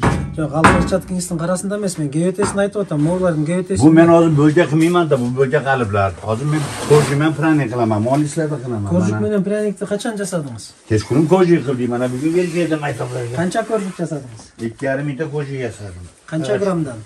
60 gramdan. 60 граммдан? Tutmam karşı. Сиздин коржуктериңиз 60 граммдан чыкпай койду го. Биз азыр барып артыңыздан барып бүт таштаган мектептериңизди кыдырып келдик. Видеого тартып, ар бирин видеого тартып чыгарып келдик. 45 граммдан таштаптырсыз. 45 gramlık yok da. Мен барып атайын тартып келдим. Men alıp gelganam ama. Пряниктер кимдики? Prani 50 mi? Кимдики? Prani mi bir joydan olaman. Бирөөдөн аласыз. Olaman. Siz bardığını эле бирөөдөн аласыз да. Men Өзүңүз жазабайсыз бул. Men özüm yesem mana. Xudo bitti olsa mana xotinim, ona gödey bolam bor 3 yaşar mana. Kecha ish qildik mana. Mana kecha ish qilib, Ушул жерге сизге санэпти станция кантип уруксат берип койду? Ушундай балдардын тамагын жасаганга. Мындай шартта кантип уруксат берди? Nerede de sarhon var orada. Siz var ekenine Hadi işenbeyim. endi og'a mana pol çatak xolos. Men бар экенине ишенбейм сиздин сөзүңүзгө. Мен фактыга ишенем, көзүм менен көрүп аткан нерсе. Мен мына көргөн нерсем ушул болуп атат. Кана, мынакей. Mana kecha qildik mana shu narsalar chiqqan atqut mana. Anam, Misol kecha kechqurun qilingan ish. Mana qattiqlar, mana yog'lar. Ana 3 yaşar bolam bor, bolamni hurmatlamaydi. Men kecha qildik, 2,5 mingta bugun berib keldim men shu narsani. siz biröylөрдөн сатып Men bir gün sotib olaman buni, tan olaman. Bir kunligini olaman. Сатып аласыз. Men boshida 5 kun sotib oldim mana. Qani uydan oldim. Boshida mana Ko'rturinglar, siz kimden satib olasiz hozir? Hozir Gulzoddan olaman. Qaysi Chepi Gulzod degan qizdan bir haftada 140 kilo prani olaman. Abi ne sebepten siz andan satып alasiz? Prani ulgumiyman, mali glazurkasini bilmayman. Kimdege satып alasiz? Siz andan uvara olup, siz satып alıp, anda mektepke aparıp bergeningizden emne Men aktardı? bir kunligimni deyapman, pranida glazurkasi. Kim sizge ruhsat berdi? Birөөдөн satып alıp mektepke aparganга, ortomçu olup ortadan tıyın jegenge. Qaysı mizam negizinde ruhsat? Yo'q, hozir tiyinam yo'q. Mana o zaman mart ko'ryapsiz. 1 kilo shakar 70 so'm bo'lsa, 11700 so'm bo'lsa, tiyinam yo'q og'a. Burun ishlaganmiz 50 so'mlik mahalda. Bo'lgan tiyinam bo'lgan 5-10 so'm qolgan, bizdan 65 so'm. Men 1200 so'mlik bizon qo'yib aylanib kelaman bir kunda. Bir günde 1200 so'm benzinga ketadi. Bizon qo'yaman. Hozir misolda siz aytgan tiyin yo'q. Prosta dogovorga qo'l qo'yganim, 1000 so'm aqcha ketadi. qo'l qo'yganim uchun ishlayapman noiloj. Men dogovorga qo'l qo'yib qilaman deb qo'yganim uchun qilyapman shuni. Bo'lmasa men Kim qiynayapti sizni? O'zim qiynayapman. Men o'zim qiynayapman. O'zim qiynayapman. Endi qilasiz o'zingiz. Men endi qariganda bir farzand ko'rib olganman. 2 ta go'dak, 3 ta go'dak bolalarim bor kichkina. Shularni hurmatdan ishlayapman. Tushundim. Ballarınız var ekan, boshqa ekan. Sizni kim qiynayapti? Ушуну жасап берди. O'zimizday жерде өзүңүз уялган жоксузбу? Ушундай жерден тамак жасап балдар калып барып берген. Endi menga qarang deb turib, mana o yerda yer mana o. Bu to'g'ri. Endi buni tabiiy lelon solar. Endi siz o'shoni salib, bir samar bunun içini bardığın tazalap, Monolar kirasiyalarga tevasida narsa anan keyin tutsangiz, anan keyin jasap, balдар калып бара берсеңиz, мен сизге эчтеке дебейм. Ишкер катары, адам катары сиз дагы окат кылышыңыз керек. Биз ага каршылыгыбыз жок. Бирок бардык нерсе мыйзам чегинде жүрүш керек. Сиз мыйзам чегинде алып барышыңыз керек. Анан ушундай нерсе уят да сиз өзүңүздө жок болсо. Men bir kunligini tan olyapman, bir kunligini olaman. Sizga ne keregi var anti? Gulzat ana boshqa kim ruxsat berdi sizga? Men ulgumay qolgan kunim olyapman. Sizga kim ruxsat berdi? Ulgumayapman o'shani. O'sho Gulzatdan satib olib borganga sizga kim ruxsat berdi? Ulgumay qolyapman. Ulgumay qolganda so'ranib undan ham yarim olib ulgurbay qalsangiz aytpaysizmi? Rayonga borib, men ulgurbay жатам. Ушул жагына, ушул пряникти силер башка ошо Гүлзат деген бир чыпы жасайт экен, жакшы жасайт экен, ошого өткөрүп бергиле десеңиз, алар мыйзамдуу түрдө өткөрүп берет. Сиз Гүлзаттыкын сиз алып барып бирөөнүн баласына берип атпайсызбы? Сиз өзүңүздүн балаңызга берсеңиз дагы, мен түшүнөм, сиз өзүңүздүн балаңыз, сиз жооп бересиз. А siz başka bireylerdin baldarına aparıp Men endi sertifikatini olib beryapman da sertifikati bor-ku. Kantip korkpoysiz. U ham maktabga beradi. Sizge mına uşul jerge sertifikat bergen sanepistantsanın uşul jerge bergen kızmatkerin kamaş gerek. Mına uşul jerge sizge sertifikat bergen, sizge de bergen da to'g'rimi? Sanepistantsadan algansızlar. Bardыгы taza укмуш деген заключение бар да. Bor. Ошону да жоопко тартыш керек. Ушул нерсени берип, кичине тыйын алып алып, ушул жерге заключение берип, ана сиздерди ташытып atkан. Men soqolim, men hoji borgan odam. Men tiyin bermay olib kelib ko'rsatib oldi degan. Bu mahalla leylonlar bor edi. Bu yerda 10 kundan hozir yo'q, men degan gap yo'q. 60-40 seni de işleteyin. Gel. Bu gap mana bola aytdi, meni qarab uzatib qo'ydi. Men sizin sözünüzdü. Men aytib atkan jo'qman. O'zingizdan chiqib atkan so'z to'g'ringiz.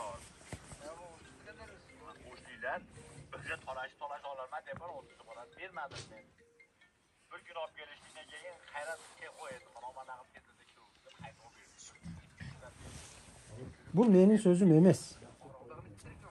Ma Canibek so'zi bu. Bu sizin sözünüz. Canibek sizni qiynab so'zlatib atgan jo'q da, to'g'rimi? Siz aytib berib atasiz, mana aka. Hammaga Xudo bor. Hammamiz Alloh deb yashayapmiz. Alloh deb yashayapmiz. Men seni chuqurlardan sug'urib chiqdim. Oxir oqibati shumi? Allah degen ishti özünüz acı kishi ekansiz. Siz birinchi gezekte ошол тартипти, мыйзамды сакташыңыз керек. Men ulgumasdan burun, endi bo'lgan gapni aytib beraman, ulgumasdan burun mongizband qildim. Men mandaqa joyda dedim, o'rni bo'shagan dedim. Sen qilasanmi desam, qilaman dedi. Kep sizdin bul ekөөңөрдүн мамилеңерде эмес. Men аны териштирбейм, ага келген жокмун. Мен сиздин ишиңизге келип атам. Endi bu rasm mana oniki-da. Siz Кудай алдында ошо ажы катары ишти жакшы жасадым деп айтасызбы? Endi orasida bor. Hammasi yaxshi emas. Hammasi yaxshi emas. Rahmat. Men to'g'ri aytaman, hammasi yaxshi emas. Emeniki undan жазап берип атасың. Кантип бересиң ушуну эми?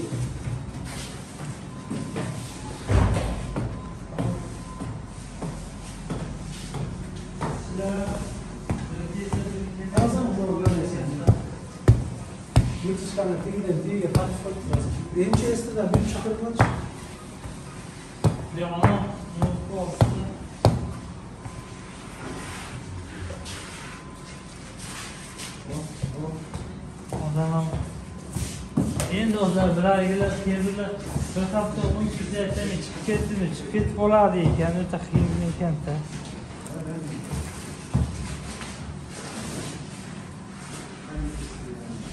Qanaqa aqlimiz? Aprelgacha bo'lishi kerak.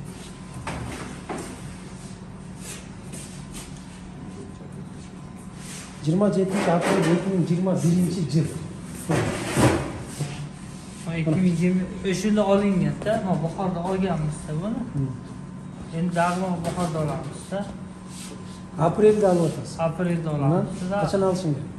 Aprelda. 1 yilga bereyim ben santnishqa. 1 yilga bo'lsa, aprelda olamiz. Sizang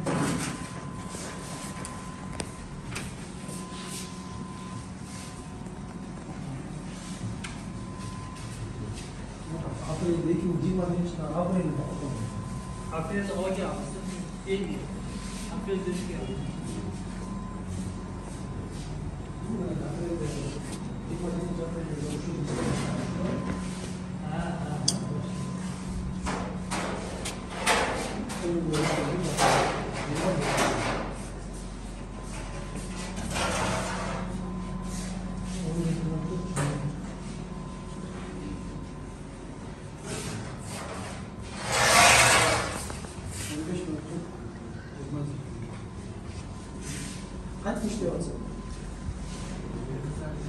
Kim bilir hazır sen olursun mu cevap olmazsın. Kim bilir?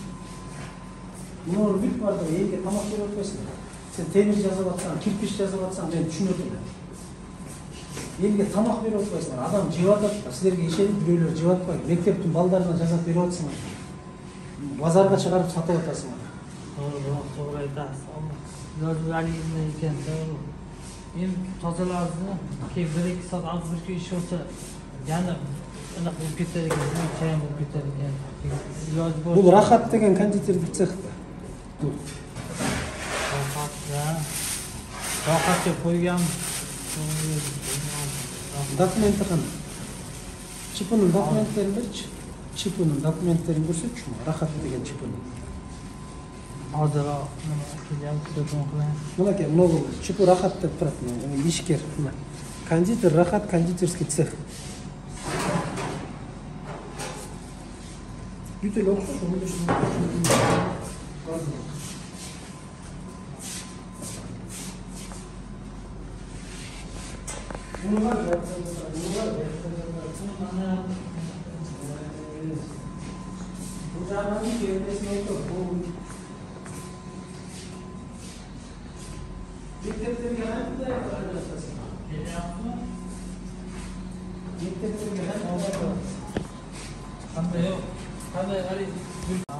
Qaytib dayandırırsın. Ana mektepke dayandırırsın var kana. Endi berip atasыңар силер жанагы код жаап бар беле? Тоже берлесең негизи анака. Пряник.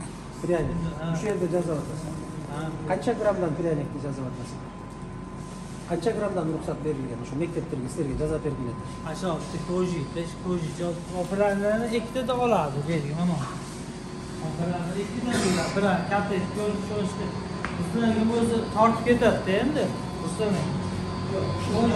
Qancha grammdan silерге berib atasiz? Qancha grammdan jasab oladi? 70-80 da. Nima hozir chiqav? Ya bundan ikkita beradi bersin. Men endi pryanik ko'rgan jo'qman maktabda. Bundan bersa ikki beradi. Ben cho'nglardan bittadan beradi. Qaysidan? Hozir beradi. Buna. Bu bulayni. Sen mana İşte qarasam.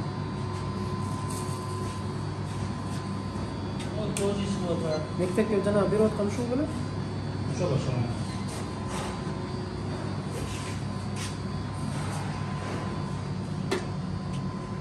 Qanaki gel ko'r. Bo'ldi 40. Ha, rayonu 70 gramdan ақша төлеп берadi. Bu qaramlik, biroq aytadiki uni ko'zida sabotda 45. Ya buni Ruslarga biroq eslatib olib ketadi, onu ikki odam mana bir odam shunday olib beradi-da, tegib shunday olib beradi. 40 ming. Biroq ana koji beriladi degan, kojida beriladi.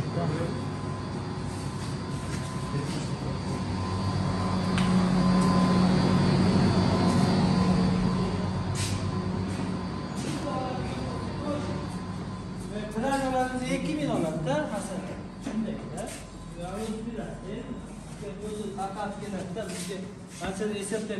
Ruslan sizden bir to'g'an ağаңыз mı? Akangiz mi?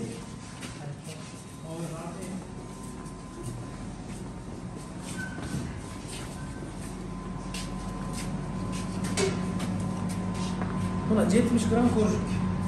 Emeğe ketiş gerek. Tender boyunca. Böyle bu kadar gerek. 70. 60. 10 gramdan alganda kebla manday bo'lib keblani manday bo'lib 75. Standart. Bular ortadan har birinden 10 gramdan oşonda sredniy jegенделе жанагы сумма чыгат да бердеч. Bu kantip alıp ketip atat, bunu kantip жазап атат, kantip жеткирип берет. Эмне үчүн Чөкөт Тажыбаевдин Кожоевдинге жана Кожобаевдин ал кара эмнеси түшүнүксүз эчтеке. Көрдүңөрбү силер ичигерин жейтин кайра. Силер ушинтип балдарды тамактандырып атасыңар азыр. Мына ушул жерде мына ушул цехтин жүзү, жанагы цехтин жүзү, силердин районунун тендердик комиссиясынын жүзү ушул. Ушинтип тамактандырып атасыңар балдарды.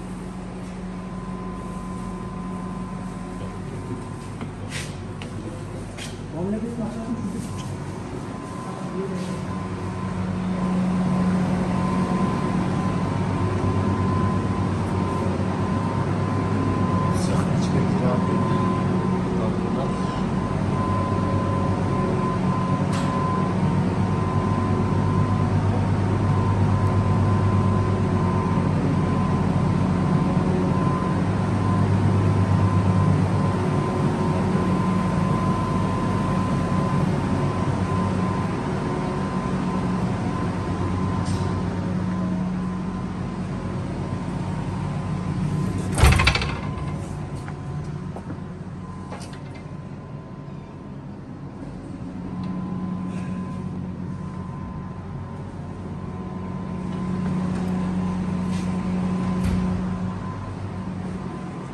Тажибаевка дагы кирсең ошондой бүт ачык счетчиктердин бар.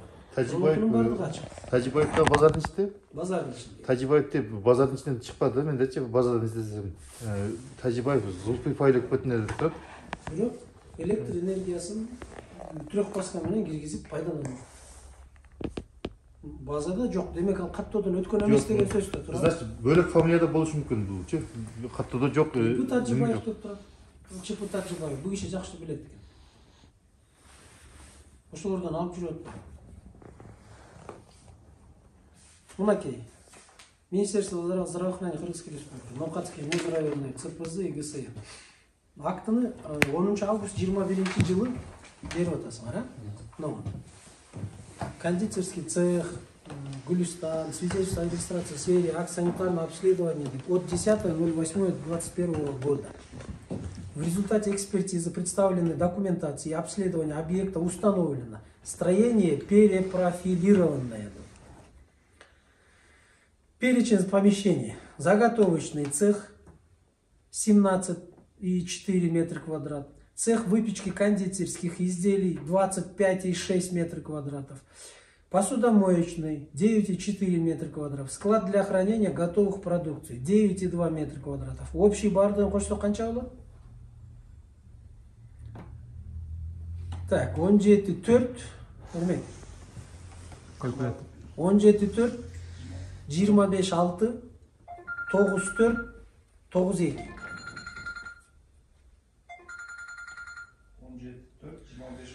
Площадь общая 61. Так, ошондо 25 17 болсо 34 61 метр квадрат экен. 61 метр квадрат. Бир рабочее местого 11,3 квадрат метр. Высота 2,7 деп берип атасыңар. Внутренняя отделка помещения соответствует. Водоснабжение местное, горячее водоснабжение, электронагреватель, канализация местная, вентиляция естественная, освещение естественное, искусственное деп берип атасыңар. Отопление местное деп берип атасыңар. Санитарно-бытовые помещения, раздевальная, умывальная, надворный туалет. В цехе работает 2 человека. Медосмотр 21-21 года прошли минимум пройден досы. Ну, кайсы эмеңермен, кайсы бетиңермен бердиңер много заключение. Ушул чипуда. Чипунун кебетесин азыр барып көрсөңөр, кандай экен? Мына жерде силер берип аткан өкмүш деп жазып атканыңардын бирөөсү дагы жок. Бирөөсү да. Санитарный норма 0, ал жерге балдарга тамак аш эмес, мал кармаш керек да. Могу жерде малкана да, кадимки. Бирөөгө тамак жасап эмес ал. Тем более мектептин балдарына. Кантип берип атасыңар муну? 21-жыл деп жазып атасыңар. Мына. Мен ушул 17-жыл болсо да мен түшүнөт элем. Ошол убакта абал ушундай окшойт. 10 август 21-жыл.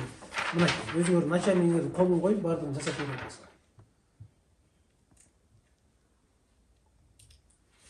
Азыр мунулардын ар бир цехте текшере турган болсо, булардыкы ушул эле кебете менен чыгат. Тажибаевдин эмеси кана экен?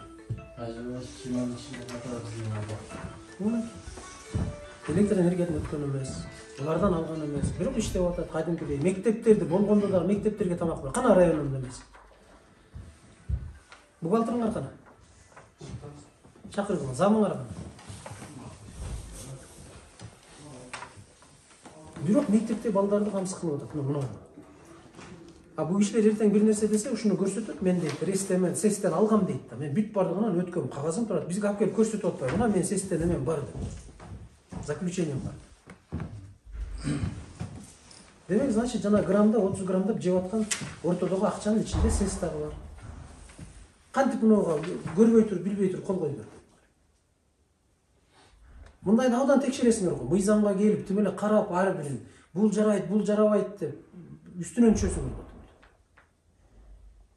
3000 балага тамак берип атат. 3000 балага кондитерский цех кылып алып барып берип атат бүгүнкү күндө. Бирөөнүн балдары алда. Бул кишинин өзүнүн балдары эмес. Силер ошого уялбай туруп ушу кагазды мына карматып атасыңар.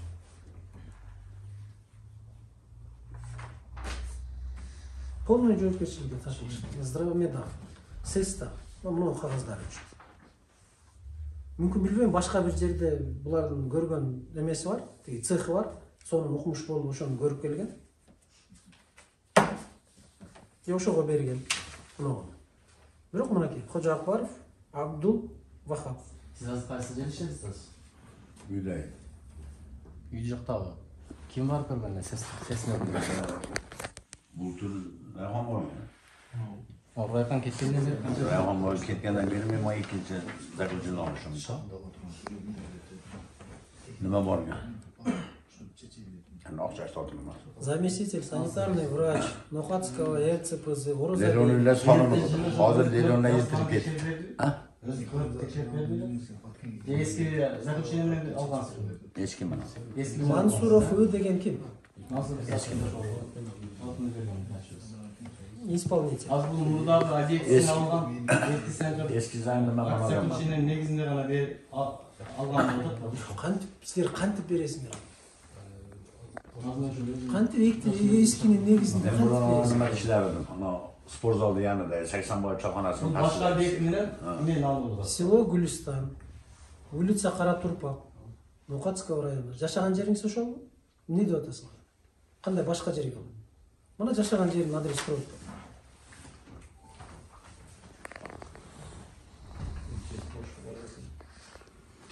Силердики получается булардыкы дагы жок, заключение Тажибаевдики жагы. Эки тегиз пексен мен азыр ушундай мамилелерди ушул бар. Бизде өрт коопсуздугу боюнча эч эмне жок. Документация жок азыр. Базага вообще кирген эмес. Кайрылган. Мен иштегенде берип ажаны. Нарейсин ана. Кайрылган дагы эмес. Мен жок, туура мен мисалы булардан өрт чыгып кетсе, сиздин ошо жыл иштегенде берип мисалы силерге мен кайрылганым. Yo ресурстар бүтүн алам. Электр энергиясын иштетип атасыз. Туурабы? Тандырга деп эмен алып атасыз. От жагып атасыз жанагы жериңизде. Жылытам деп атасыз. Ал жерге 100 тонна көмүр жаксаңыз да жылыбайт. Жана тешиктерден эч кандай ал жерде жылуулук жок. Печке онсу жетпейт. Эми ошонун печка жагып аркы өрткөндө өрттөнүп кеттиңиз дейли. Ким жооп берет? Өрт болсо мамлекетке кайрыласыңар да. Кокуй эле кокуй, биздики күйүп атат, өртөнүп атат, пожарный тез келип келет. Кеч келди. Анан айтасыңар, кокуй кеч келди, суусу жок келди, эчтеке кылбай койду, мамлекет караш керек эле, мына минтип калдык, бизге компенсация бергиле дейсиңер. А эмненин негизинде мамлекет сиздерге компенсация бериш керек? Булар даже дарегиңиздерди билбейт. Туура мен иштегенде булар кайрылганым. А мен булардан мен Сиз өзүңүздүн эле инсандык жоопкерчилигиңиз ата. Тем более ажыга барып келген киши экенсиз. Колду жүрөккө коюп туруп, сиз ушунун бүт бардыгын сонун кылып жасап, реске барып, өрт өчүргүчтөргө барып, санэпстанцияны барып, апарып көрсөтүп бүт бардыгын. Кагаз жүзүндө жасап башкаларга үлгү боло турган адамсыз. Туурабы? Ажыга барып келген киши Кудай алдында бул башкаларга үлгү боло турган инсан деп билет, менин түшүнүм. Баарыбыз ошо ажылыкты насип кылса экен жараткан деп жүрөбүз. Анан сиздер ушинтип атсаңыздар, анан башкалар жөнүндө анда айтып кереги жок. Анда айтып кереги жок. Сиздер бара бериңиздер эмчек. Бүт эмени ушул эки объекттен эмеге алгыла. Кабыл Экөөнү тең текшерүүгө алып барып көрүп, эмелер кандай болуп атат, эмне болуп атат, бүт бардыгын өз көзүңөр менен көрүңүз. Жарайт, түшүндүм. Хорошо? Жарайт. О, иште кыла бериңиздер. Жарайт. Келе атабы? 4 миңнен төлөгөн. Жок, жок, жок. Сиз патентиңизди айтып атасыз. Салыкка. Канча салык төлөп атасыз? 3000 Соцфондкамы? Жок, салык. Налог. Налог көшө 4 миңден олдан патентим бар. Сиз патентке эле төлөп коесузбу? 4 миң соң уш патент төкөм мен. Анан кийин болду. Болду. Кантип эме бухгалтерия, кантип которуп берип атсаңар акчаны? Бул кишинин объемуна кантип которуп берип атсаңар акчаны? Салык түшпөсө, эч нерсе түшпөсө. Сен которуу жолу менен жүргүзүп атпайсыңар акчаны. Берген отчеттин негизинде которуп. Кайсы отчет? Накладной көрүнөт. Ошо накладнойдо көрүнүп турбайбы силерге канча штук алып келип берип аткан бул кишине? Туурабы? Ооба. Соответствует этпей атат да ошо. Ошол жана силерге берип аткан фактически силер которуп берип аткан акча менен бул кишинин жүргүзүп аткан, алып барып аткан продуктусунун ортосунда чоң айырма болуп атпайбы? Ошол айырманы ошол жерде акт түзүп алып келгиле десек алып келбейт да мектептин немелерчи. Мектептики алып келбейт, мектептики алып келбешет. Аны силер тендерный комиссия ошол жерде ушул кишиге тендерди өткөрүп берип аткан комиссия, которуп аткан акчанын бухгалтер ошону эсепке алыш керек. Мен мамлекеттин акчасын каяка которуп атам? Эмнеге которуп атам? Кызыгып барып, көчүктү көтөрүп, креслодон туруп барып карап коюш керек. Biz ayıp maktabdaki bergen tabılda okuyamız. Tabılda Filiz Ministrisi idokasını çıkarıp cıgımlıkını yol veradi. Onu alıp gelip Boğaziye'deki veremiz, Boğaziye'de hesap kitap kılardı. Öşün yoğuna çötküz veradi. Ошондой. Сиздин алып барган бүгүнкү продуктуңуз, мына сиз алып баргандан артыңыздан биз бар. 70 граммдан 6 сомдон которуп атат бухгалтерия районунун. Сизге төлөп берип атат. 60 лира. 60. Сиз алып барып атасыз 45 грамм. Мен 6 лира 3 сом берип келем. Аны билекте айтам. Мен муну өзүмдүн айтып атам. Өзүбүздүн мына көзүбүз менен видеого барып тартып, эртең сизди дагы укуй башканы көрсөттү деп таанып кетпесин деп, ошол ашканадагы кишини алып, мектептин тиги совхозун алып барып анан тартып атабыз. Мына көрүп алгыла, мына кийин сөз чыкпасын деп. Сиз тиги 2 күндүк товарыңызды алып барып өткөрүп берип коюп атасыз. Өзүңүздүн колуңузду коюп, сдал деп туруп, кагазды өткөзүп берип койдуңуз. А сиз күнүнө тендер боюнча күнүнө таза алып барышыңыз керек. 3 күндүн ичинде сиз алып барган нерсе жарабай калып, балдар ууланат деп ким кепилдик берет? Туурабы? Бензиниңизге акча чыгарып атасыз. 1200 сомдон бензиниңизге күнүнө 20 күнгө акча чыгып атат. Туурабы? 24 000 сом бензиниңизге кетип атат. Туурабы? Аны дагы чыгарып атасыз. Анан дагы кайка чыгарасыңар? Кандай ушунун не кереги бар? Мен түшүнбөйм ушу. Болгон мамлекеттен бөлүнгөн акча, биртике акча. Ошону дагы граммдап, биягынан алып, тиягынан кыскартып, не кереги бар? Пендеге эмне? Ушунчалык дүйнө жетпейби пендеге? Курсак ток, кийим бүтүн. Курсак ток, кийим бүтүн, тынччылык, Кудайга шүгүр. Салган көтөрмөй калды, жашам өтүптү, жолдордон көрмөм. Кечептен машинаны уруп алдым. Силердин комиссиялардын, тендерди комиссиялардын жыйынтыгы. Мына ушунун бүт бардыгы жыйынтыкталып келип, именно силерге такалат да район. Силердин тендерди комиссияларга акчаны которуп берип аткан бухгалтерлер келип такалат да, мунун бардыгы. Мына бул кишинин бүгүн ушинтип отурушу, актиги аксакал башын ушул жерде уят кылып, ылдый кылып, да мен туура эмес кылып турдум деп отуруп, бүт бардыгы силерге такалат. Эгерде силер так болгонуңарда кагазыңар, мындай иш болбойт. Биз ушинтип убара болуп келип, эди кыдырып, силерге жаман жакшы көрүнгөн сөздү айтып жүрбөйт элек. Силер эле так туура жасап, бүт бардыгын орду менен коюп койгонуңарда бүтмөйт. Эч ким эч нерсе дей албайт. Мына силер тендерден уттурдуңар, берип койдуңар акырын ортого. Акчасын алып келип берип турасыңар деп. Анан мына жыйынтыгы, мына сез. Адам кичине тыйынын алып, коюп кагазын берип коет. Өмүрүндө барып көргөн эмес. Азыр бул боюнча мындай эле маалымат берип коеюн. Так, Хажакбаров, Хажакбаров бизге 2004-жылы катта отурган экен, жекешкер болуп. 2004-жылы. 19-да 20-жылдары салга төлөп атат, патенттер 4000 сомдон. 21-жылга келген дагы бир канча төлөп атат? Сал төкпөй атат 21-жылга. 21-де январда келмадым тендерге. 2019-жылы ноябрда патентин жаап атат. Иштебедим, болду, иштебейм деп. 20-жылы. 20-жылы жаап атат патентти. Болду, эми ишке кылбайм деп. Бирок булар порталга азыр тендерге кирип атышат. Мурда бизден справка алып кетишет эле. Азыр эми булар жанагы кар жок деген справка менен качып беришет да. Бизден справка сурап албай калышкан. Ошондон качып кетет. Азыр, анан буларга бизге 28-февралда кат келип атат Бишкектен. Тендер качкандар боюнчачы. Ал бул киши да ошолдун ичинде бар экен. Суммасы азыр мына жерде Жакпаров 2.238.ге ошончо оборот иш кылып атат. Бул азыр бунун үстүнө азыр бизден проверка бөлүмү булардын ишинин үстүнө азыр мемесин карап атышат азыр. Жана чыгымдары кириши. Бишкектен мына так 28 январь 12:30 катта буларда тизмеде бар экен да, ошол тендер 21-жылы. 21-жылы январда 28 январда. Мен январда кирмеген. Бүгүн 21-жылдын декабры, жыл бүтүп атат. Ошондон бери эмне кылдыңар? Текшерген комиссияга эмне үчүн барып атыңар? Эмне үчүн чакырып атыңар, карап атыңар? Булар эми жана патентин жаап коюшкандагы иш кылышкан эмес деп жүрүшөт да. Азыр эми бирок силерге Бишкектен берип атат. Биз эми азыр булар мына мемеде быйыл декларацияда көрсөтөт суммасына. Баа бирдиктал декларациясына. Бул силерге эчтеке көрсөтпөйт, бир тыйын акчам жок дейт, көрсөтпөйт. Мен иштеген жокмун. Азыр ушуну көрсөтөт, азыр иштебедим деп көрсөтөт азыр бизге дагы. Мына январда келип аткан катты силер декабрда биз келип ызычуу чыгарып, момунча тиги текшерүү болгондой эле анан көтөрүп чыгып атпайсыңар.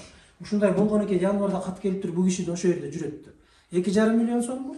2 milyon, 2 5 yılda kança sağlık düşüş gerek oluyor? Төлөптү да bir so'm dагы. Негизи канча düşüş gerek? Bular özü tökkenman da. 21 yılga. 21'ge tökkenim yok. 21'den uşağı tökkenim yok. Kaysını sizler 21'den yanvar. комиссия кайсыл мен негизинде Sentyabrda Мемлекеттик сатып алуу порталына жеке ишкерлер катышып атканда атайын 2 бөлүк бар.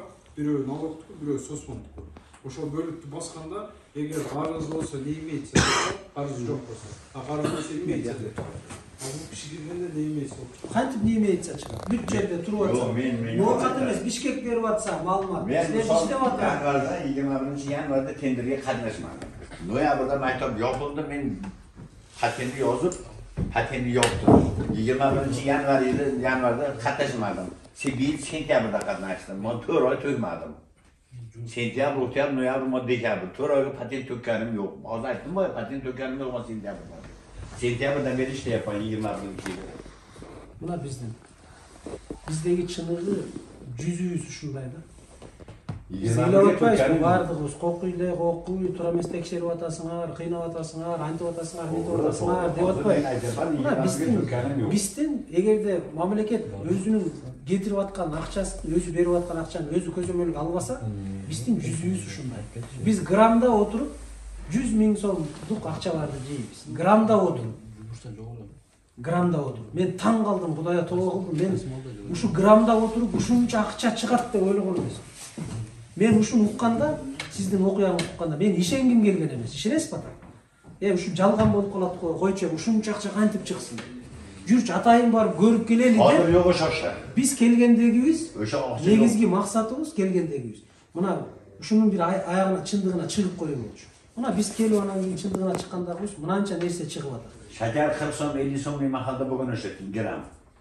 Misal 70 gram olsa 60 gram verirse 10 gramdan koyuyor. Şekerden. Hazır misal şekerde. Ata beni kızıktırmayın. Şeker 40 som bu, 50 som bu, 70 som bu beni kızıktırmayın. Siz oşol işke girip atkanda büyük bardığın eseptep kiresiz. Bul mınça bolot, bul mınça bolot. Ben kelinime mınça aylık төлөйм, ayalıma mınça aylık төлөйм, özüme mınça, maşinama mınça so'mgo benzin koyam, mınça so'mgo ордотом. Анан ошол сумма чыкса, актай турган болсо, ана сиз ошого кирип, катышып утасыз, туурабы? Сиз бекер эле иштей бербейсиз да, жөн эле. Өзүңүздүн чөнтөгүңүздөн акча салып эле барып балдарга тамак берип жүрбөйсүз. Şeker 60 som, otadız 60 som bir mahalda gidiyor. Эми ошону баардыгын эсептеп алып кириш керек. Yanına bu sentyabrdan kötülük ketdi bu narsa. Эми ошонун баарын эсептеп кириш керек. Мына сентябрдан баштап Özüm oldu, mana men печеньелеримиздин баарын балдарга тамак берип атасыз. Балдарга. Башкага эмес. Мен түшүнөм, эгерде бир жаныбарларга бир жем ташып атсаңыз, башка кылып атса мен түшүнөм. Эми малга баягы бир нерсе кылып атат. Ya men ошол оборон Биз балдарга бирөөнүн балдарына болгондо кыянат yumuşaklığa cevap veremem. Sabah men ekiliyor bakanlar sivil keşfon kılamış gündüz oborona. 70'den жанагы мына. 70'ten 70 gramdan деп акча бөлүп берет района. Ошол акчаны төгөт булар. Как положено 66 сомдон 70 грамм деп туруп төгөт. Ал жерде ортодо чыкпайт да, булар жанагы 30 граммдан ортодон жейт. Анан 30 грамм чогулуп отуруп жанагы 180 000 акча чогулат бир айдын ичинде. Ошодон мынакей бул кишинин бензинине чыгарып салгыла 24 000 сомдон тиги 1200 сомдон бир күнгө кылалы 20 күн калган күндөрү балдар окубайт. 20 күндүгүндө 180 000 сом акча. Ошодон тиги 12 000ди эмес 24 000 сомду алып койгула.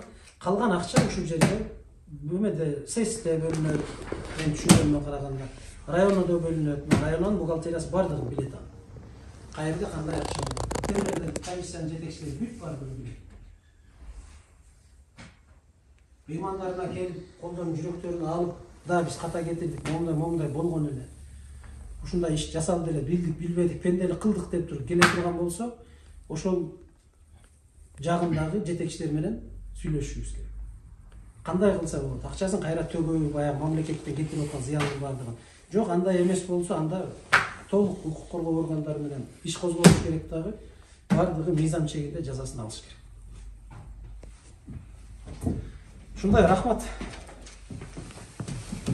Берки врачыңыздар келди? Азыр чакырсыз. Канча убакытта келесиз? Башка кылып сүйлөп, сиз өзүңүздүн оозуңуз менен айтып бериңиз. Мындай болду. Эми ал ички маселеңиз. Бухгалтериңиз менен канча акча берип жүрсөңүз кайратка баардыгын сүйлөшүңүз. бардығын айткыла, дегиле, түшүндүргүлө, давайте ортого келелик. Мен дагы бирөө үчүн страдать этип кетип калгым келбейт. Жаман жакшы көрүнгүм келбейт мен дагы сен үчүн. Давай алган акчаңдын бүт бардыгын кайра ортого коелук да мамлекетке төгүп берели. Мынакейди. Ошону менен бардыгынан кутулалы десеңиз дагы сиздин оюңузда, бухгалтердин оюнда. Жок, андай эмес. Биз жок эле жок дей берсеңер, анда укук коргоо органдары бат эле таап чыгат анын бардыгын текширип. Анда өзүңөрдүн, дагы өзүңүздөрдүн чечимиңиздер. Сизге эч кандай биздин пенде катары дообуз жок. Биздин болгон дообуз мамлекеттин акчасына. Мамлекет бөлүп аткан акчанын жок болуп кетип атканы. Берде ошол районунун жана тендерный комиссиясы, башкы эсепчиси маселе ошолордо жатат. Сизди убара кылып, ошентип карыганыңызды аксакал кылып анан бөлүнгөн жерге салып, тигин чогултуп, бул эми өтө уят иш. Макул, мейлиңиз, жакшы туруңуз.